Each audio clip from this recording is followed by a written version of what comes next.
Bismillahirrahmanirrahim. Today we are going to discuss transplantation that is also associated with the major histocompatibility complex. Transplantation it is the process of transferring or movement of one organ or tissue from one body or from one human being to an other human being.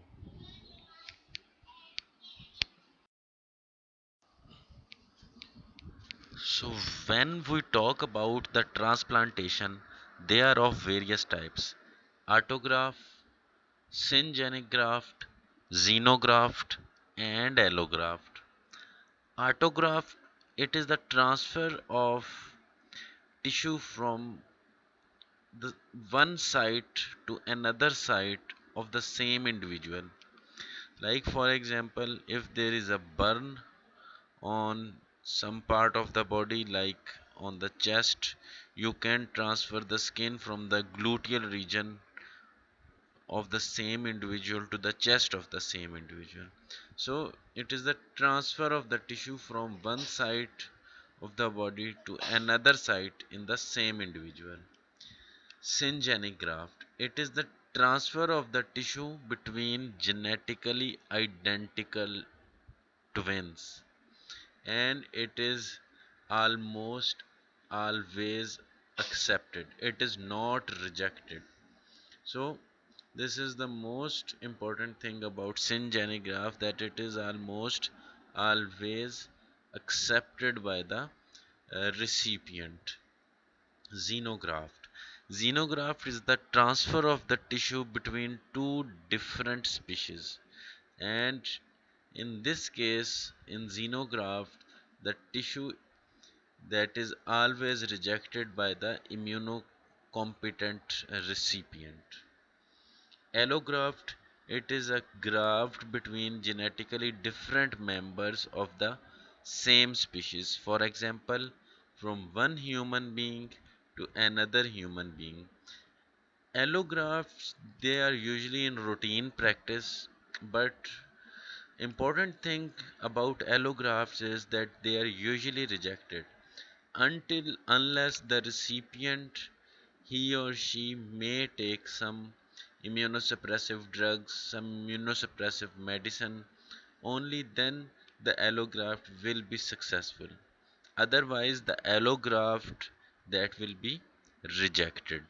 So these are the four important types of the transplant reactions or transplantation. Sorry, not the transplant reaction. These are the four important types of transplantations: autograft, syngenic graft, xenograft, and allograft.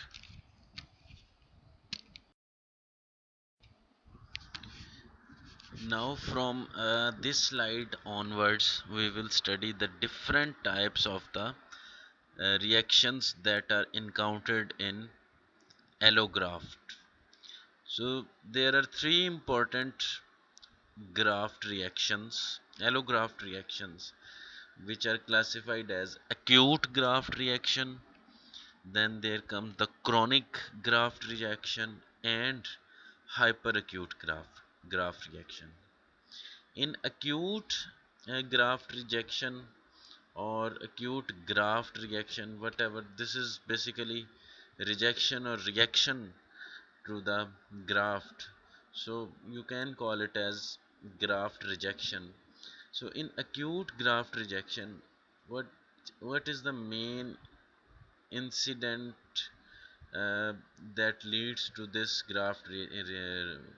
that leads to this reaction?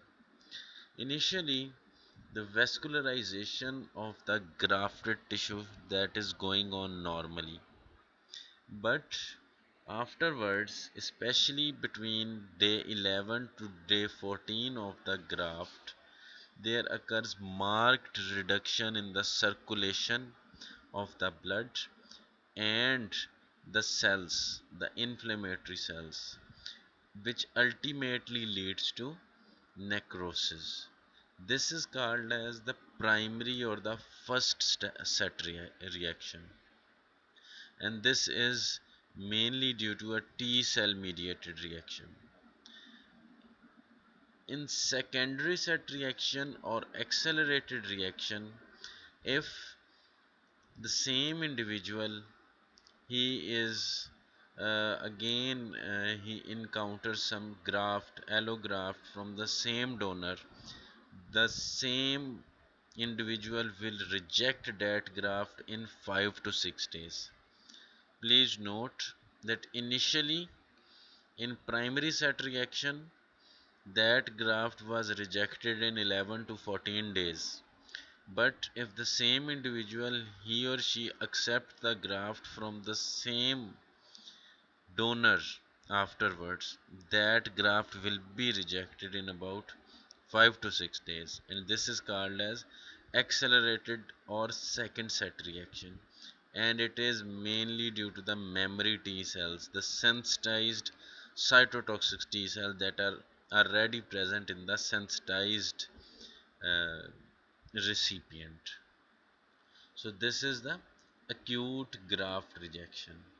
In acute graft rejection, mainly the cytotoxic T cells, they are involved.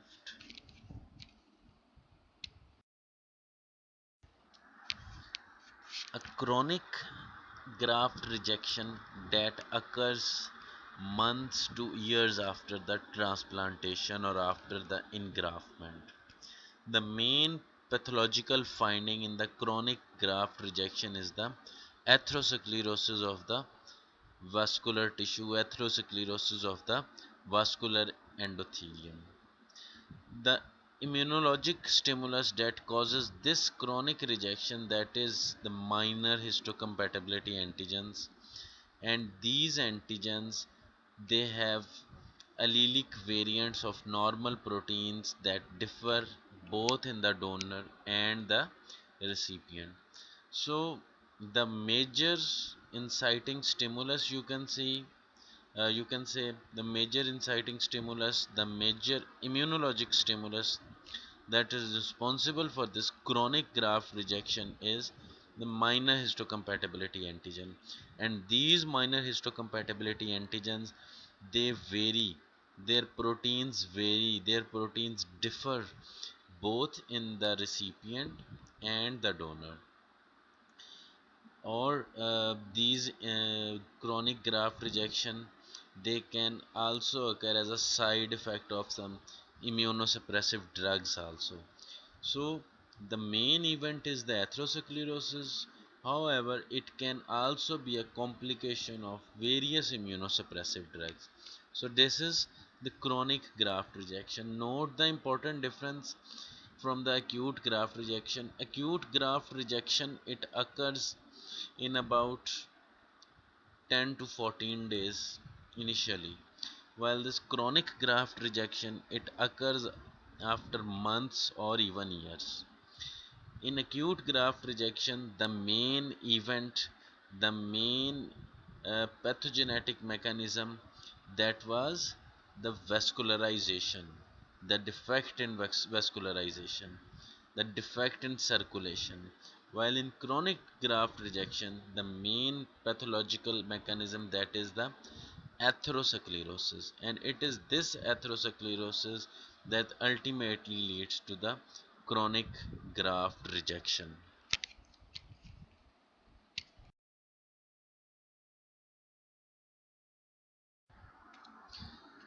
The third important type of the graft rejection or graft reaction, you can say, that is called as hyperacute rejection.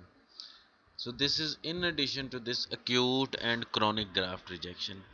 Hyperacute rejection, it usually occur within minutes of the engraftment. And a very important example of this hyperacute graft rejection is the preformed anti-ABO antibodies which are present in the recipient who is donated with some uh, blood group that is not matched to the recipient blood group. Hyperacute rejection, it is usually called as the white graft reaction, because the tissue that turns white as a result of immediate loss of blood supply that is caused by a spasm of the blood vessel in the engrafted tissue. A very important example is the ABO blood group of the donor and recipient. This is the reason the ABO blood group of the donor and recipient, they are matched together. If they are not matched together, ultimately it may result in the uh, hyperacute rejection of that transfusion, and the patient will start appearing various symptoms immediately within minutes after the blood group or the mismatched transfusion that occurs. So uh, this hyperacute reaction, if we uh, talk about its timing from other two type of the graft rejections, it occur within minutes, while acute rejection that occur within days, while chronic rejection that occur within months to years. And if we talk about the pathogenetic mechanisms, hyperacute rejection, it shows preformed anti-ABO antibodies in the recipient. In acute rejection, there was defect in vascularization afterwards, while in chronic graft rejection, there was a defect or there was atherosclerosis of the vascular endothelium. So these are the different types of the graft rejections. They can be asked the uh, type of the transplantations. They can be asked usually in the form of a definition. So these are important, and with this we conclude the major histocompatibility complex and the transplantation reaction. In the next lecture we will discuss inshallah taala the humoral immunity. Till then, take care and Allah Hafiz.